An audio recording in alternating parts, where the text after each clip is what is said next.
game, and we should be fine. Chris Jones came out. His helmet came down and hit him in the eye, and so our bottom bone. Anyways, he got hit in the eye.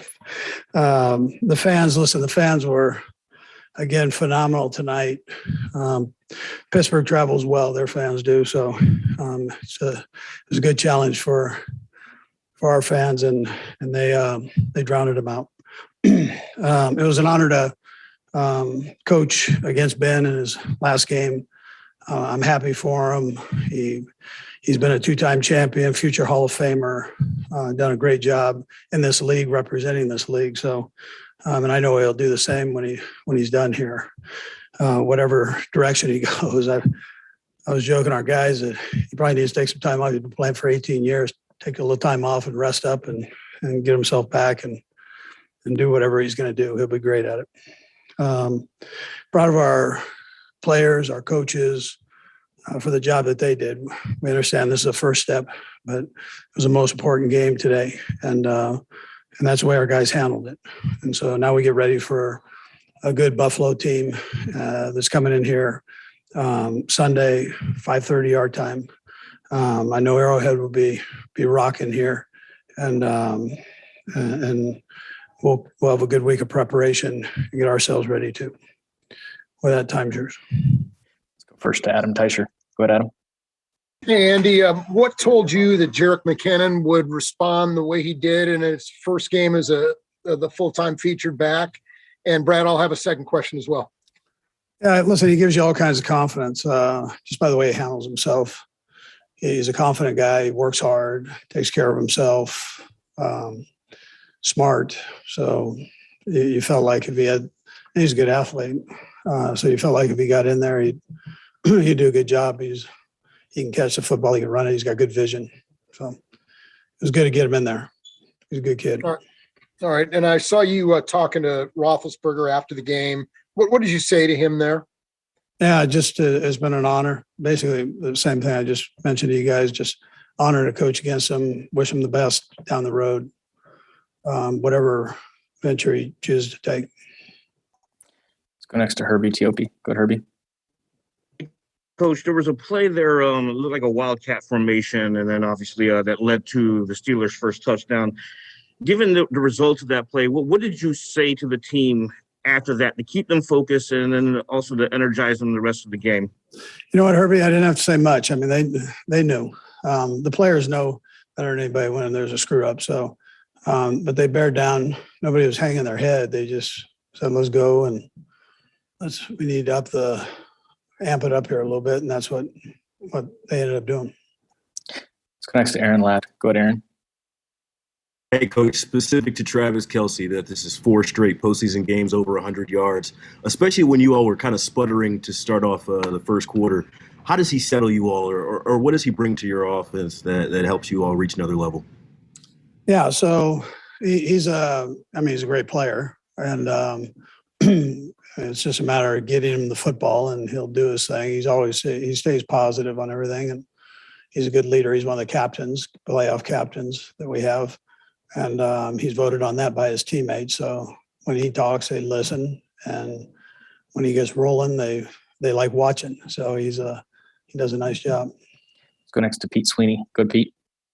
Hey, Coach, it took you guys a few drives to get going. What was your rhyme or reason there, and what turned the page for you think? Well, I'll tell you, I thought the defense just played awesome football tonight. So, especially starting that game the way that we did with holding them and giving us the ball back, even though our offense didn't. It sputtered just a little bit at the beginning. So, but I felt like we were presenting problems to their offense, and my hat goes out to Spags, to his coaches, and the players. I mean, the D-line, it all starts with them, and they were playing their tails off. So against the run and the pass. And then the offense, we kind of figured it out and got going, did a little bit better than what we were doing early. So let's go next to Nate Taylor. Go ahead, Nate. Hello, Andy. I have 2 questions. When it comes to Patrick, just what do you appreciate most about how he's grown throughout his postseason career? And then secondly, given the fact that you guys have so many creative plays, I just wonder in a playoff setting what that does for a lot of guys on the team, whether it's Nick Allegretti, Byron Pringle, Travis, of course, how it sort of keeps everybody connected when you have those type of plays. Yeah, well, I guess the best thing, Nate, is that you can see them celebrate when somebody else has success. They're all happy for him. As far as Patrick goes, he had a tremendous night tonight, and it didn't start off perfect. So the thing that's so great about him is that he doesn't let things get to him. I mean, he just keeps firing when needed, keeps leading all the time, even when things aren't working well for him or for somebody else. He's got an innate ability to lead other guys, and they're willing to listen to him, and then he ends up with these plays that we're lucky to have here and lucky to see. Let's go next to Sam McDowell. Go ahead, Sam. Hey, Andy. How much to that point does just having Patrick, I mean, you're never comfortable, of course, on the sideline, but how much does it sort of put any nerves at ease when he's the guy leading you when things aren't going well, like maybe in the first quarter there? Yeah. So I'd probably just say the same thing there, Sam, that he's a tremendous leader. There is a calm to it. To answer your question, when somebody's hanging their head or moping around, that's never a positive thing, especially if you're in a leadership position. So he never goes that direction. I appreciate that. And it doesn't matter if he makes a mistake or somebody else makes a mistake. He goes, we're coming back and gonna, get after you. So very positive that way. Let's go next to Matt Derrick. Good, Matt. Hey, Coach, Travis has been talking to us for a few years that he wanted to get a touchdown pass under his belt. How long have the guys been working on that play, and how long has Travis been wearing you out to be able to run that play? Well, his pass record is terrible. So I was just looking for a completion. Well, we ended up with a touchdown, but he struggled to get those before, but he sure did a nice job with that one. And it didn't end up the way it was necessarily supposed to end up, but the touchdown was great. So they played a little bit different look on him, but he hung with it and threw through some seams there and made a nice touch pass. Got time for two more. We'll take Todd and then Harold. Go ahead, Todd Palmer. Hey, Andy, I just wanted to get your, impression there after the way the first quarter went. How important was Kelsey's touchdown there at the end when he got free for that 48-yarder to take it from a 14-7 game to a 2-score game? And the way that you guys just finished with 3 touchdowns in the last 550, do you think that took the steam out of the Steelers?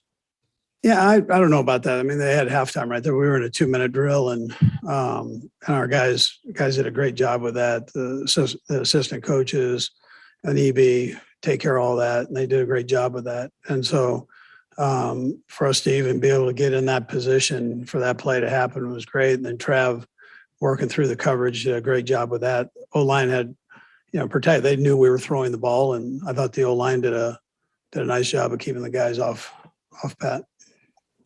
Go last to Harold Kuntz. Go ahead, Harold. Andy, I want to get more specific into the defense. At one point, at the end of the third quarter, it was 470 to 118 yards disparity. Just more about the defense and just what they're able to do. Ben Roethlisberger gets the ball out so quick, but yet you pressured him to even less than that 2.5 seconds he usually gets the ball out at.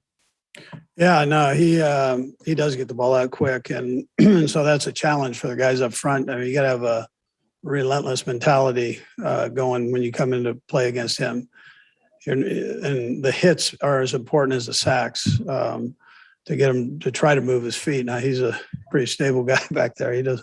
He's hard to knock off his feet and get his feet out of alignment, but our guys stayed after it.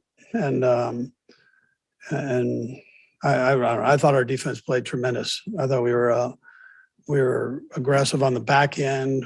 We were aggressive front end. The linebackers did a great job of tackling. So just all around and scheme wise, Spags put together a great game plan and the guys executed it. His coaches coached it up. It was So that was a good look.